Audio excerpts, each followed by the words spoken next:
O niguo barabara iria cingirite matura-ini ngurani guku Mpeketoni inyoroketio na kuhuthiria aikari a guku mithiire.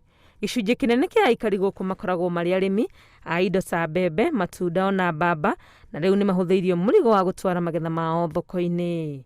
Mwanzo tulikuwa kupeleka vitu sokoni ni shida. Unabeba kitu na baskeli haifiki. Unatembea na mguu inabidi uteremshe chini kwa vile barabara jinsi ilivyokuwa mbaya. Njia ya uziwa na ni njia muhimu sana, ndio tunatumia sisi wakulima kupeleka mazao yetu Mpeketoni.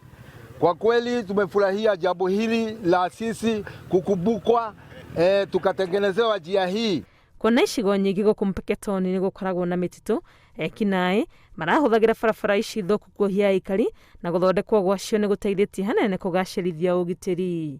Utawala ama serikali yetu katika kitengo cha polisi wanapoingia katika maeneo haya ni kwamba vijana ambao wanafanya uhalifu katika maeneo haya ni kwamba kwa sasa serikali itaweza kuwanasa vizuri kabisa. Kati hii barabara ikikatwa ilikuwa ni msitu. Kwa hivyo hapa saa 1, saa 2, saa 3 hapa hungevuka. Ilikuwa pengine waizi wanasimama upande huu na upande huu. Makionania gikeno kiao, aikari maugite riu Mpeketoni ni gukura na githomo kigacire, kuona ona ciana na arutani ni marihotaga gukinya cukuru na uhuthu. Ngiribotera Inooro TV, ritwa riakwa ni Wangui wa Mwangi.